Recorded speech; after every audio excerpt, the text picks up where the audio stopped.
से दिन राति रे जंगल रे बहुत जोर ठंडा पवन बहुतला आउ ए ठंडा पवन बहिबार माने शीत दिन आरंभ हो गला जोथि पक्षी माने बहुत चिंतित थिले।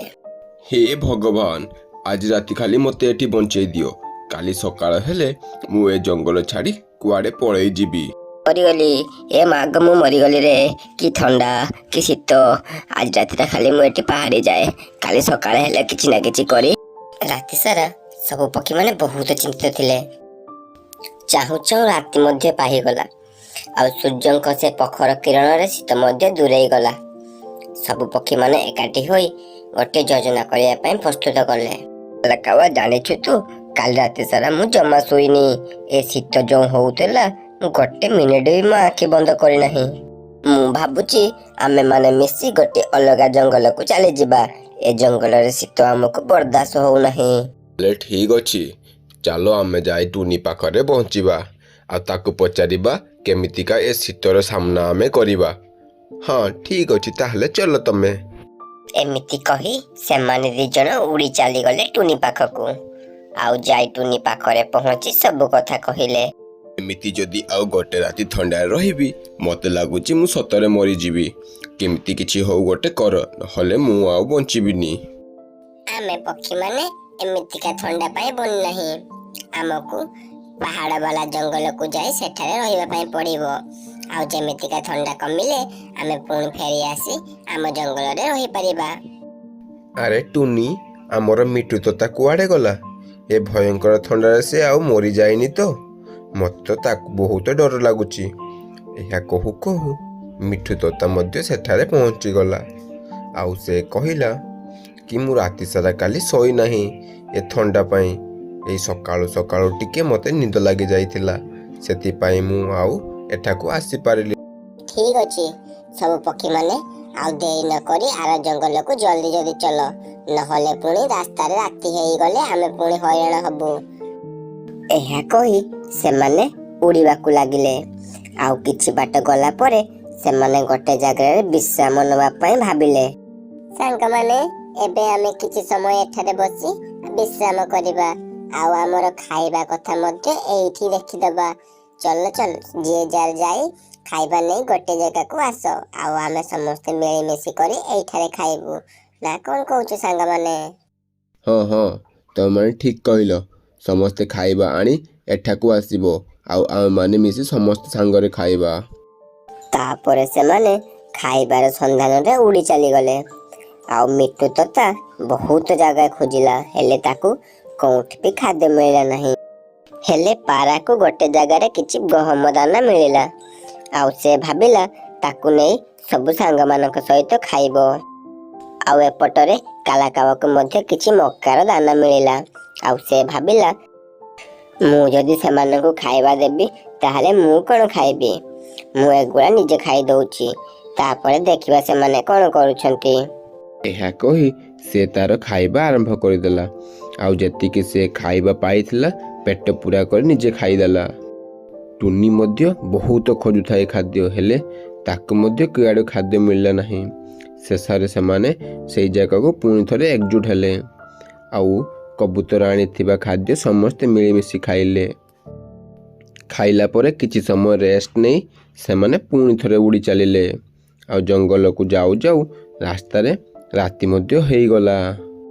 मते लागुची आउ एबे जाई हबो नाही आउ एई जगहटा मते सुरक्षित मध्य लागुची तो मते लागुची कि एइठी रहिबाटा हम पई संपूर्ण भलो हबो। एहा कहू को मिठू तोतार आंखी गोटे गछरे थिबा सुंदर बसा उपरे पड़िला आउ से देखि से मानको कहिला देखो भाई माने सेटारे गोटे सुंदर बसाटे अछि हमें सेटारे जणे जणे करी रहि परिबा। से बसाटी प्रथमे मु देखिची तेणु से बसारे मु ही रहिबी आउ केही रहि परिबो नाही।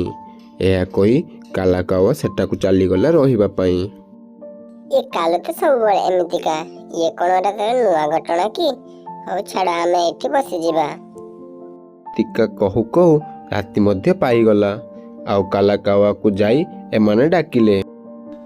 ए कालाकावा उठ देख एबे सकाळ मध्य हेई गला केते आउ सहिबु तू हमकु तो राति सारा सहिया पई देलुनी निजे एठी मन शांति रे सहिछु। କି ଶାନ୍ତି। ରାତି ସାରା ଆରାମସେ ଶୋଇ ବହୁତ ଶାନ୍ତି ଲାଗିଲା। ହଉ ହଉ ହେଲା, ଏବେ ଆମେ ଚାଲ ଯିବା। ଆଉ ସେମାନେ ପୁଣି ଥରେ ତାଙ୍କର ସଫର ଷ୍ଟାର୍ଟ କଲେ ଆଉ ଉଡ଼ି ଉଡ଼ି ଯାଇ ଆର ଜଙ୍ଗଲରେ ମଧ୍ୟ ପହଞ୍ଚିଗଲେ। କାଲାକାୱା, ତମେ ଯାଅ ଆମ ସମସ୍ତଙ୍କ ପାଇଁ ଖାଦ୍ୟ ଖୋଜିବାକୁ, ଆଉ ଆମେ ମାନେ ଯାଉଛୁ ଏଇ ଜଙ୍ଗଲରେ ଗୋଟିଏ ଘର ବନେଇବା ପାଇଁ। ହଁ ହଁ, ମୁଁ ଯାଉଛି ଖାଦ୍ୟ ଆଣିବା ପାଇଁ, ଆଉ ତମେ ମାନେ ମଧ୍ୟ ଭଲ କି ଘର ବନେଇବ, କାହିଁକି ନା ଏ ଜଙ୍ଗଲରେ ପାଗ ମଧ୍ୟ ବହୁତ ଭଲ ଅଛି। ତ ତମେ ମାନେ ଆରାମସେ ଭଲ କି ଘର ବନେଇବ।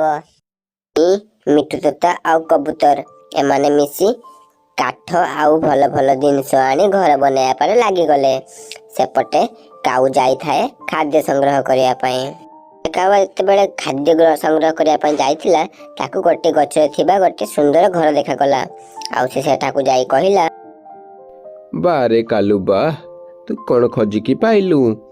ଆଜି ତ ତୋ ଭାଗ୍ୟ ଖୋଲିଗଲା। ସେମାନେ ସେଠି କେମିତିକା କ'ଣ ଭଙ୍ଗା ଘର ବନେଇଥିବେ। ତୁ ଏତେ ସୁନ୍ଦର ଘରଟେ ପାଇଯାଇଛୁ। ତୁ ଆଉ ସେମାନଙ୍କ ପାଖକୁ ଯାଆନି, ତୁ ଏଇଠାରେ ରହିଯା। ଚାହୁଁ ଚାହୁଁ ସନ୍ଧ୍ୟା ମଧ୍ୟ ହେଇଗଲା। ଆଉ ସବୁ ପକ୍ଷୀମାନେ ଘର ପାଖକୁ ଆସିଲେ। ଆଉ ଏମାନେ କାଉର ବହୁତ ଅପେକ୍ଷା କରିଥିଲେ, ହେଲେ ସେ ସେମାନଙ୍କ ପାଖକୁ ଆସିଲା ନାହିଁ। ଯେମିତିକା କାଲାକାୱା ନ ଆସିଲା, କବୁତର ତାକୁ ଖୋଜିବା ପାଇଁ ଜଙ୍ଗଲ ଆଡକୁ ଗଲା। କିଛି ବାଟ ଗଲା ପରେ ସେ ଦେଖିଲା କାଲାକାୱା ସେଠାରେ ଶୋଇଛି। ଆଉ ସେ ତା ପାଖକୁ ଯାଇ ତାକୁ ଡାକିଲା, ତମେ ଏଠାରେ କ'ଣ ଶୋଇଛ? ସେଠାରେ ଆମକୁ ଭୋକରେ ଆମ ପେଟରେ ମୂଷା ଦୌଡ଼ିଲାନି। ତମେ ଏଠି ଆରାମସେ ଶୋଇଛ, ତମକୁ ଟିକେ ଲାଜ ଲାଗୁନି? ତମ ପେଟରେ ମୂଷା ଦୌଡ଼ିଲା କି କୁମ୍ଭୀର ଦୌଡ଼ିଲା, ମୋର କ'ଣ ଗଲା?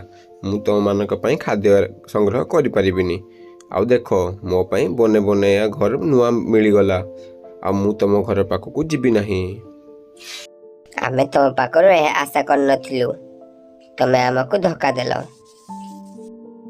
କାଲାକାୱା ଯାଇ ତା ଘରେ ଆରାମସେ ଶୋଇଗଲା, କାହିଁକି ନା ରାତି ମଧ୍ୟ ହୋଇଯାଇଥିଲା। ହିଁ ଆରମ୍ଭ କରିଛି। ଆଉ ସେପଟରୁ ବଡ଼ ବଡ଼ ଦୁଇଟି ପେଚା ଆସି ପହଞ୍ଚିଲେ। ଆଉ ଆସି ପହଞ୍ଚିତେ ମାତ୍ରେ ତାକୁ ମାରିବାକୁ ଲାଗିଲେ। ଆଉ ମାରୁ ମାରୁ ତାକୁ ବହୁତ ଘାୟଲ କରିଦେଲେ। ସେମାନେ କାଲାକାୱାକୁ ମାରି ସେଠାରୁ ଘୋଡ଼େଇ ଦେଲେ। ଆଉ କାଲାକାୱା ମନ ଦୁଃଖରେ ଆସି ତା ସାଙ୍ଗମାନଙ୍କ ଘର ବାହାରେ ଗୋଟେ ଡାଳରେ ବସିଲା। ଆଉ ରାତି ପାହିବାର ଅପେକ୍ଷା କରିଲା, ଯାହାକି ରାତି ପାଇସାରିଲେ ସେ ତା ସାଙ୍ଗମାନଙ୍କୁ କ୍ଷମା ପ୍ରାର୍ଥନା କରିବ। ତ ସାଙ୍ଗମାନେ, ଏଠାରୁ ଆମେ କ'ଣ ଶିଖିଲେ? ଯେ ବିପଦ ବେଳର ବନ୍ଧୁ ହିଁ ପ୍ରକୃତ ବନ୍ଧୁ ହୋଇଥାଏ।